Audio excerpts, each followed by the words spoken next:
Hello sunshine lover, welcome back to my channel. Guys, मैं कुछ दिन तक मैं ऐसे ही बिज़ी रहने वाली क्योंकि दिवाली की तैयारी चल रही घर में। और मैं कुछ दिन के लिए बाहर थी, अभी आई हूँ, तो प्लीज़ आप मैनेज कीजिएगा। और हाँ, ये बेस्ट माउंटेन पेंटर का लास्ट पार्ट होगा। बेस्ट माउंटेन पेंटर में हमने लास्ट टाइम देखा था कि बेबी युवान का बर्थ हो गया है। सब लोग सेरेमनी रखने की तैयारी स्टार्ट कर दिए हैं। तभी वीइंग किसी पर्सन के साथ आता है। जब सभी लोग उस पर्सन को देखते हैं तो वो करते हैं और फिर वह पर्सन भी उन्हें वो करता है। तभी किंग किरेन उस पर्सन को देखते हुए कहते हैं, क्या आप गॉड शिएलियन हैं? तभी शिएलियन स्माइल करते हुए कहते हैं, हाँ हाँ महाराज किरेन, आपने सही पहचाना। तभी वांगजी अपने फादर को देखते हुए कहते हैं, फादर, ये वही गॉड है ना जिसके बारे में आपने हमें इनके बारे में कई स्टोरी बताया है, वो जो अब इमोर्टल बन गए हैं करके बोल रहे थे आप। तो किरण कहते हैं वांगजी से, हाँ वांगजी, ये वही है। तभी शेरियन कहते हैं, यहाँ कोई सेरेमनी है? तभी वी कहता है, हाँ गॉड, मैंने आप लोगों को आपको बताया नहीं, मेरे यहाँ पे सेरेमनी की तैयारी चल रही थी। जब मैं इनविटेशन देने गए थे अपने गांव वालों को, तभी आप मिल गए, तो मैं आपसे ज़्यादा कुछ बोल नहीं पाया। तो यहाँ शेरियन कहते हैं, कोई बात नहीं वीइंग, लेकिन हम बहुत अच्छे समय में आए हैं। हमें ऐसा लग रहा है कोई सही समय का इंतज़ार था और यहाँ हम पहुँच गए। तो यहाँ वीइंग कहता है, सही समय का इंतज़ार? तभी वो जो शेरियन है वो युवान को देखते हुए कहते हैं, हम इनकी बात कर रहे हैं जिसकी सेरेमनी रखा गया है।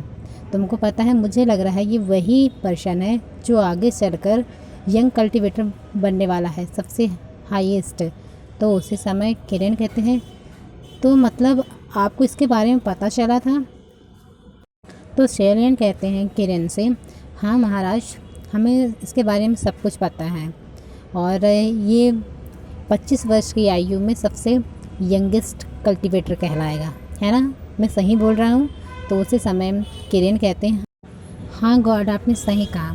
उसी समय बीइंग की मदर कहती है, गॉड आप बैठ जाएं तो ज़्यादा अच्छा होगा। और उसी समय वो बोलती है, मुझे ऐसा लग रहा है आपको मैंने कहीं देखा है।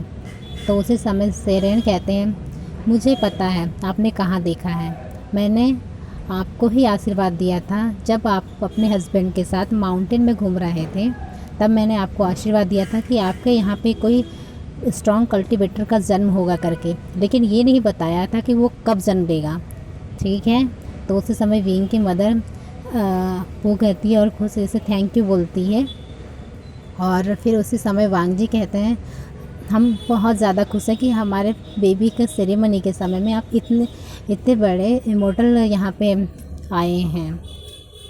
तभी शेरन वांगजी से कहते हैं, क्या वांगजी हमें अपने भविष्य के यंग कल्टीवेटर से नहीं मिलाना चाहोगे? तो यहाँ वांगजी, हाँ बिल्कुल गॉड, आप वैसे भी उनके सिफू बनने वाले हैं ना। तो यहाँ पे जो शेरन है वो कहते हैं, तुमको कैसे पता? तो पता नहीं गॉड, मेरे मन में आया और मैंने बोल दिया। तो उसी समय वांगजी अपने बेटे बेबी युवान को शेरन के पास दे देता है। जैसे हम शेरन के पास में बेबी युवान जाता है तो वो स्माइल करने लगता है, जिसे देखकर वांगजी के परिवार वाले सभी लोग स्माइल करने लगते हैं। तभी शेरन कहते हैं, देखा बेबी युवान ने जन्म लेते ही सबके फेस में मुस्कान ला दिया। तो यहाँ वीइंग कहते हैं शेरन से, हाँ गॉड, आपने सही कहा, इसने जब से जन्म लिया है ना तो ये बस स्माइल करते जाता है। तो उसी समय खरगोश और जो हिरण हैं और स्नोबर्ड्स हैं वो उछलने लगते हैं। तो उसी समय गॉड शेरन कहते हैं, मुझे पता है ये तीनों पेट्स भी बेबी युवान से बहुत ज़्यादा प्यार करते हैं ना। फिर तीनों पेट्स हमें अपना सर हिलाते हैं और उसी समय वो एक दूसरे को देखने लगते हैं क्योंकि उनके मुंह से हाँ निकला था। तो उसी समय शेरन स्माइल करते हैं और कहते हैं, अब ये पेट्स जब भी बोलेंगे तो इनका कन्वर्सेशन भी अब तुमको भी समझ में आएगा। तो यहाँ वी कहता है, इसका क्या मतलब है गॉड? तो उसी समय जो शेरन कहते हैं, ये अब से तुम्हारी भाषा में तुम्हारी भाषा तो समझते ही हैं, लेकिन अब तुम उनकी भाषा भी समझोगे। तो यहाँ पे सभी लोग खुश हो जाते हैं। तभी शैलेन वांगजी से कहते हैं, तो बताओ वांगजी, बेबी का नाम क्या है। उसी समय वांगजी उसका नाम वी युआन बताता है। तो यहाँ पे शैलेन कहते हैं, वाह बहुत सुंदर नाम है। तभी शैलेन कहता है उनकी फैमिली से, तुम लोग को पता है ये बेबी बहुत भाग्यशाली है जिसे इतने प्यार करने वाला परिवार मिला है, और इसका पहला गुरु वांगजी होगा और सेकंड गुरु मैं हूँगा। तो इसका मतलब है फर्स्ट शिपू कौन हुआ, यहाँ वांगजी फर्स्ट शिपू हुए और सेकंड मैं, ठीक है। तभी बेबी युआन स्माइल करने लगता है। कुछ ही समय बाद सेरेमनी स्टार्ट होता है। धीरे धीरे करके माउंटेन के सभी लोग आने लगते हैं। तभी वीइंग वांगजी और वांगजी की फैमिली वालों से माउंटेन के लोगों से इंट्रो करवाता है और गॉड शैलेन के बारे में भी बताता है, जिसे सुनकर सभी लोग आदर से नमस्ते करते हैं। और माउंटेन के लोग कहते हैं, हम बहुत भाग्यशाली हैं जिन्होंने गॉड शैलेन और आकाश के राजा और वहाँ के राजकुमारों से मिल पा रहे हैं। तभी वांगजी और वीइंग की मदर सभी लोगों को बैठने को कहते हैं। तभी युआन लेनजिंगी के पास था, जो जोरों से स्माइल करता है, जिससे सभी लोगों का अटेंशन उस बेबी युआन की तरफ जाता है, जिसे देखकर सभी लोग के फेस में स्माइल आ जाती है। तभी वीइंग का एक दोस्त जो माउंटेन में ही रहता है वह कहता है, वीइंग ब्रदर, क्या ये आपका ही बेटा है और कुछ घंटे पहले ही जन्म लिया है। तभी वीइंग कहता है अपने दोस्त से, हाँ निया हुसैन, ये मेरा ही बेटा है, सबसे यूनिक है, और तुम्हें पता है ये आगे चलकर सबसे यंगेस्ट और स्ट्रॉन्ग कल्टीवेटर बनने वाला है। और मेरे बेटे के सिफो यहाँ दो हैं, फर्स्ट तो वांगजी होगा और सेकंड गॉड शैलेन होंगे। तो तभी निया हुसैन कहता है वीइंग से, वी ब्रदर, आपके बेटे को देखकर ही लग रहा है, और जिसके माता पिता इतने अच्छे और सुंदर हो तो ऐसा बेबी ही जन्म लेगा ना। अब सभी लोग अच्छे अच्छे डिशेस और वाइन का मज़ा लेने लगते हैं। अब सभी लोग युआन को आशीर्वाद देते हैं और वीइंग को कहते हैं, वीइंग, तुम्हारा बेबी तो बिल्कुल तुम्हारी तरह ही है। तभी निया हुसैन कहता है, वी ब्रदर, आपका हस्बैंड तो ऐसा लग ही नहीं रहा है कि एक बेबी को जन्म दे दिया है, बहुत सुंदर और हेल्दी लग रहे हैं, जबकि कोई भी बेबी को जन्म देने के बाद कमज़ोर और मुरझाने लगता है। तभी वांगजी कहता है, नी ब्रदर, मेरे नहीं मुरझाने के पीछे मेरे हस्बैंड का प्यार और मेरी फैमिली का प्यार है, और सबसे बड़ी बात मदर यू ने मेरा ख्याल बहुत अच्छे से रखा है, जिन्होंने मेरे हस्बैंड से भी ज़्यादा मुझसे प्यार किया है और मेरा हमेशा ख्याल रखा है। वांगजी की स्वीट बातें सुनकर माउंटेन के लोगों में से एक महिला कहती है, बेटा, मैं समझ सकती हूँ आपसे यू क्यों इतना प्यार करती है, क्योंकि तुम बहुत बहुत प्यारे हो और बहुत स्वीट बातें करती हो।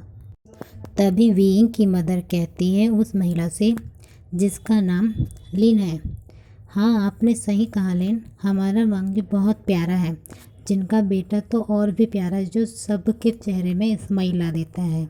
सभी लोग सेरेमनी में फुल एंजॉय करते हैं, और वहाँ खरगोश, हिरण और स्नोबर्ड्स भी कम एंजॉय नहीं करते, वो भी अपनी ही धुन में एंजॉय करते हैं।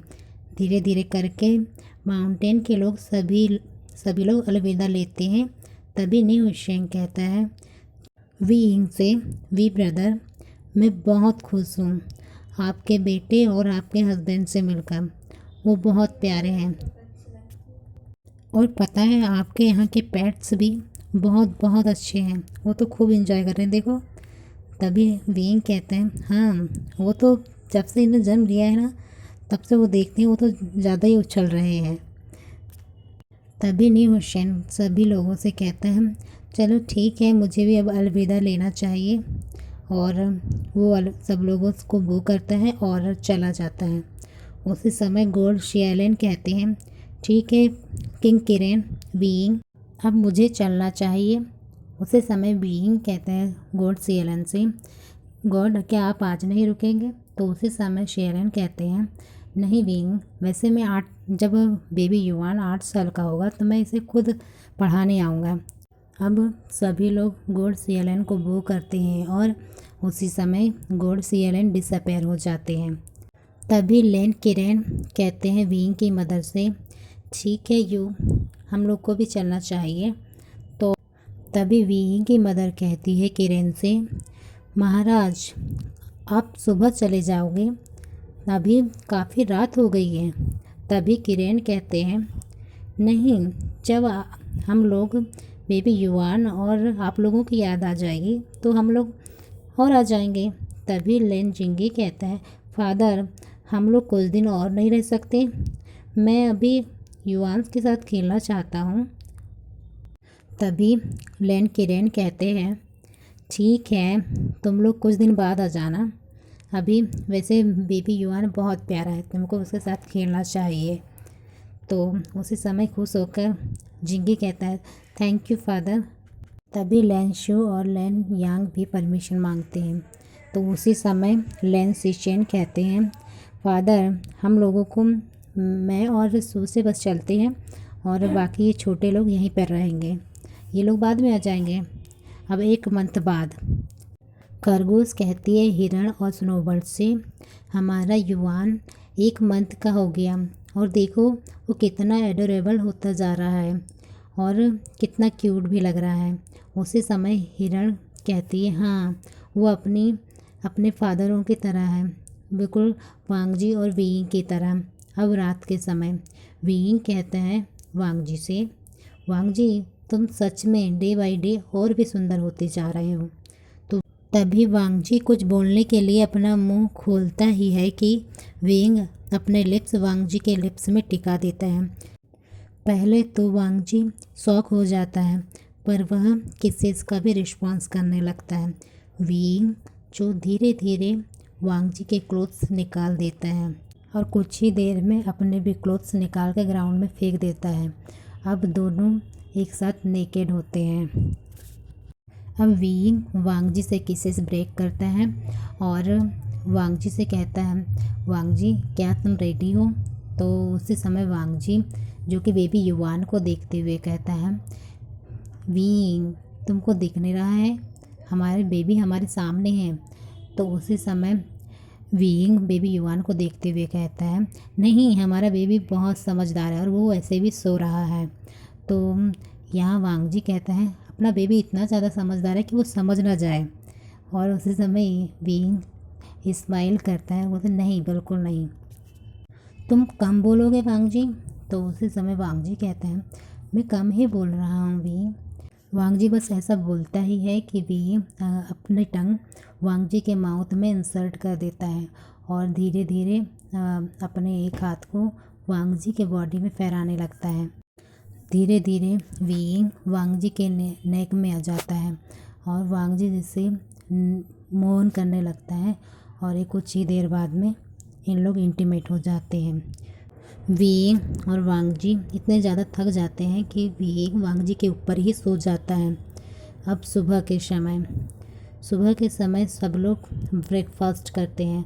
उसी समय लेन सुजुई कहता है ब्रदर हम लोगों को अब चलना चाहिए। लेन जिंगी युवान वांगजी के पास देते हुए कहता है ब्रदर हमें आप लोगों की और खरगोश हिरण स्नोबर्ड्स और स्पेशली हमारे बेबी युवान की बहुत ज़्यादा याद आएगी। तभी बीइंग जिंगी से कहते हैं तो फिर जिंगी फिर यहीं रह जाओ। तभी लेन जिंगी कहता है पर ब्रदर इन लॉ हमें फादर और भाइयों का साथ भी देना होगा राजपाट में, इसलिए जाना होगा। पर कोई नहीं, हम लोग जब भी हमें बेबी की याद आएगी तो हम आ जाया करेंगे। अब सभी लोग अलविदा लेते हैं, जिन्हें देखकर बेबी युवान रोने जैसा फेस बना लेता है, जिसे देखकर लेन सुजुई कहते हैं युवान हम लोग आपसे मिलने आते रहेंगे। और लेन सुजुई एक तलवार का खिलौना युवान को देता है, जिससे युवान स्माइल करता है और बहुत खुश होने लगता है और खिलखिलाने लगता है और उस खिलौना के साथ खेलने लगता है जो सिजुई ने दिया था। अब सिजुई, जिंगी, शुई और यांग अपने अपने हेड रिबन बांधते हैं और आकाश लोक की ओर जाने लगते हैं। अब 8 साल बाद वीइंग की मदर कहती है वीइंग और वांगजी से, हमें लग ही नहीं रहा है कि 8 साल ऐसे ही बीत गए। अब युवान को अब उनके टीचर भी कुछ ही समय बाद आने वाले हैं। तभी वीइंग कहते हैं, हाँ माँ, वैसे वांगजी ने उसको जो सिखाना था उसने तो सिखा दिया। तभी उनको कुछ आवाज़ आती है जहाँ युवान अपने छोटे भाई और अपनी छोटी बहन को लड़ने से रोक रहा था। युवान के छोटे भाई का नाम वी जैन और छोटी बहन का नाम, जो सिर्फ 4 साल की है, उसका नाम वी श्याओ है और वीजन की उम्र है 6 साल। तभी उनके पास में वीइंग की मदर वीइंग और वांगजी आ जाते हैं। उसी समय वांगजी युवान से कहता है, युवान, अब से तुम अपने छोटे भाई बहनों को बिल्कुल भी खाना नहीं खिलाओगे। उसी समय वी श्याओ, जो कि अभी 4 साल की है, वह कहती है, माँ, आप गलत कर रही हैं। तभी वीइंग कहते हैं वांगजी से, हाँ वांगजी, आप गलत कर रहे हो। उन्हें तो इनके नाना ने जो कपड़े लाए हैं उन्हें देना नहीं है, क्योंकि ये तो लड़ाई करने में अपन मस्त है ना। तो उसी समय वी शाओ कहती है अपने फादर वी से, फादर, आप भी गलत कर रहे हो, मुझे भैया परेशान कर रहा था। तभी युवान से छोटा भाई वीजैन कहता है, नहीं फादर, मैं परेशान नहीं कर रहा था, मैंने बस खरगोश को टच किया, इसने तो मुझे अपने हाथ में ही मारने लगी थी। उसी समय वी शाओ कहती है, फादर देखो ना, खरगोश, स्नोबर्ड्स और हिरण मुझसे बहुत प्यार करते हैं, वो जाना ही नहीं चाह रहे थे उनके तरफ, तो मुझे लगा कि वो पसंद नहीं करते हैं, इसलिए मैं उन्हें टच नहीं करने दे रही थी। तभी वी युवान कहता है, ओह, तुम्हारा खरगोश, स्नोबर्ड्स और हिरण के कारण लड़ाई हो रही है, फिर ऐसा है तो मैं खरगोश, हिरण और स्नोबर्ड्स को अपने साथ ही ले जा लिया करूँगा। गाइस, मैं यहीं स्टॉप करती हूँ। वैसे इस स्टोरी का कल लास्ट पार्ट होगा, फिर हम न्यू स्टोरी स्टार्ट करेंगे। और अभी गाइस मैं थोड़ी बिजी चल रही हूँ, इसलिए मैं वीडियो डेली अपलोड नहीं कर पा रही हूँ, पर मैं जैसे ही फ्री होंगी तो मैं डेली अपलोड करूँगी। Thank you. और हाँ, आपको स्टोरी अच्छी लगी हो तो लाइक शेयर कीजिएगा, और जिसने सब्सक्राइब नहीं कीजिएगा तो सब्सक्राइब कीजिएगा। Thank you.